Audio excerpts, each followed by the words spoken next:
Bonsoir. Merci à toutes et à tous d'être venus ce soir pour votre dernière permission de minuit. Avec toute l'équipe du festival et du cinéma du Club de l'Étoile, nous sommes ravis de vous accueillir pour cette première édition de Projection Transition. Ce festival est une initiative de l'association Les Shifters, une émanation du Shift Project, un think tank dédié à la transition bas carbone de nos sociétés. Son président, Jean-Marc Jancovici, prendra la parole dans 2 minutes. Concrètement, ce festival, ce sont 10 bénévoles, convaincus que le cinéma a un rôle essentiel à jouer pour sensibiliser le grand public aux enjeux environnementaux, et aussi un rôle essentiel pour nous faire voir les choses différemment et nous faire imaginer le futur qui nous semble désirable. C'est avec cet objectif que nous avons sélectionné les 6 films de la programmation et conçu les 6 débats qui suivent. Donc ce soir, après la projection du film Mad Max Fury Road, nous aurons le plaisir d'accueillir Juliette Nouel, Joël Gréa, Fabrice Bonifay et Mathieu Ozano. À la fin du débat, nous vous offrirons à chacun d'entre vous des sandwichs végétaliens préparés par notre partenaire Lens & Monkeys. Ils seront distribués à la sortie du cinéma. Je vous rappelle les règles sanitaires en vigueur. Laissez un siège de libre entre chaque groupe. Pas 2, pas 3, ni 0, 1. Gardez votre masque durant toute la projection, tout le débat, et également si vous prenez la parole pendant le débat. Et enfin, ne pas manger dans la salle. Voilà. Je vous souhaite une très bonne soirée et je laisse la place à Jean-Marc Jancovici. Merci à tous.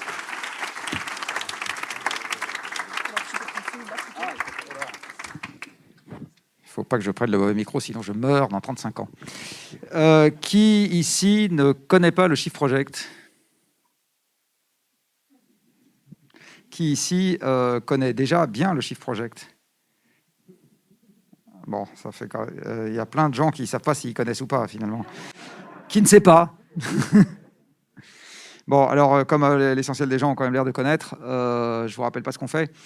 Ce qui se passe ce soir, en fait, doit tout à une association qui est née aux côtés du Shift Project il y a maintenant quelques années, donc qui s'appelle les Shifters. J'imagine qu'il y a un certain... Qui en est membre ? Comme ça va aller plus vite. Ouais, bon, c'est bon, vous expliquerez à vos voisins, malgré le siège de...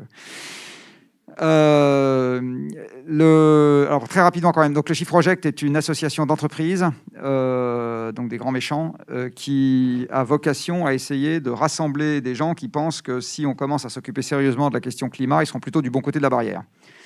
Donc le Shift Project est financé depuis sa création par des gens comme la SNCF, des fabricants de matériaux isolants, EDF, on n'a pas encore de fabricants de vélos, mais on aimerait bien, etc.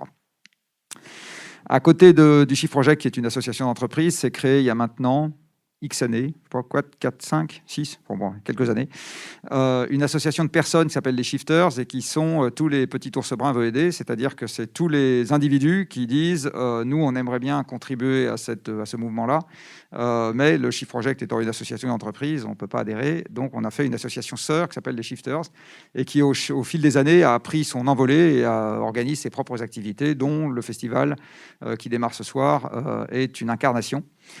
Les Shifters comptent aujourd'hui presque autant de membres que EELV. Voilà. Donc, quand on parle des écologistes en France, maintenant, il va falloir qu'on diversifie un peu les organisations auxquelles on fait référence.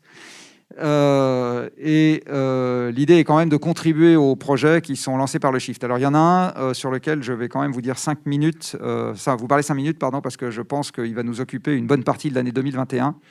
On a l'immense ambition de faire le programme économique du candidat idéal pour les présidentielles de 2022. Voilà, c'est ça qu'on va essayer de faire, qu'on a commencé à faire maintenant et qu'on va faire en 2021. Alors, je vous en parle parce que les Shifters vont être étroitement associés à cette affaire-là au travers d'un projet dont j'ai vu le logo tout à l'heure, là, qui... j'ai déjà oublié ce que c'était, The Big, je ne sais plus quoi. The Big Review, voilà. En français dans le texte.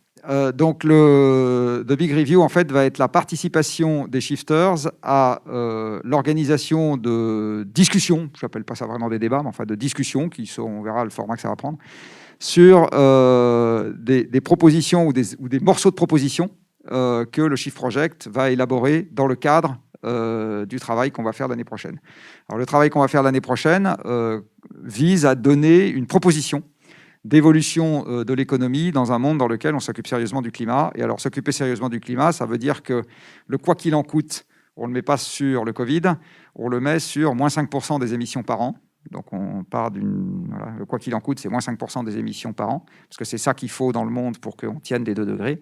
Et après, on regarde la place qu'on peut accorder à l'économie dans cette évolution-là et la manière d'avoir quelque chose d'optimal au sens de nombre de gens qui travaillent une fois qu'on a pris cette donnée en entrée. Et donc on va faire ça pour l'automobile, l'aérien, le bâtiment, l'agriculture, etc. Et des trucs un peu plus exotiques, le numérique, la culture, la santé, etc.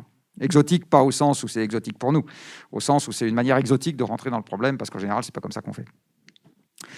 Donc ce travail qui va énormément nous mobiliser, qui a déjà commencé à nous mobiliser maintenant, qui va nous mobiliser l'année prochaine, sera, j'ai envie de dire, relayé sur le terrain par les shifters au travers de discussions qui viseront à prendre l'opinion de tout un tas de gens pour savoir si ce qu'on raconte, ça leur paraît flotter, si c'est complètement débile, ou si ils comprennent l'argumentation qu'on essaye de leur proposer. Voilà, c'est ça qui va beaucoup nous occuper.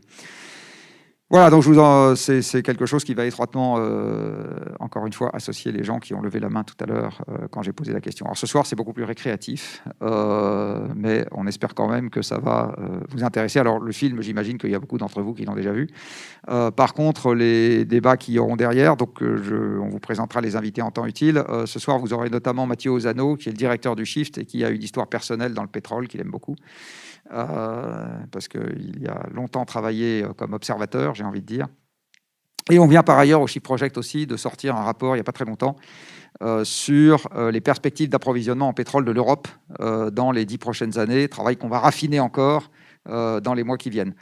On a réalisé ce travail en ayant accès à une base de données qui vaut normalement quelques millions de dollars par an en abonnement, donc un peu plus cher que la cotisation aux shifters. Mais nous, on a eu ça pour un prix inférieur au %, évidemment, parce que sinon, on n'aurait pas eu les moyens de se le payer.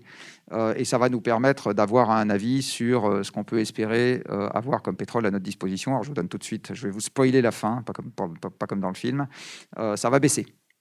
Donc, de toute façon, même si on ne veut pas économiser du pétrole au titre du climat, on en économisera de toute façon de force au titre du fait qu'il n'y a plus assez de pétrole qui sort des puits pour qu'on puisse en avoir de plus en plus. Et ça, c'est une conclusion très solide qui vient du fait qu'on a accès à une base de données qui recense tous les gisements pétroliers dans le monde, en gros.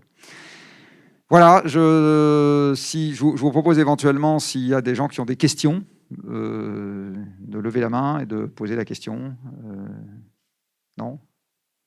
Pas de questions, ouais, pas de questions. Ah oui. Alors ça, il faut demander aux organisateurs du festival si le film est en VO ou en VF. Moi, je ne suis que président, donc je ne fais rien. Voilà. Est-ce qu'il y a une autre question ou... Non, et ben alors place au film et je vous souhaite un bon film et un bon débat derrière.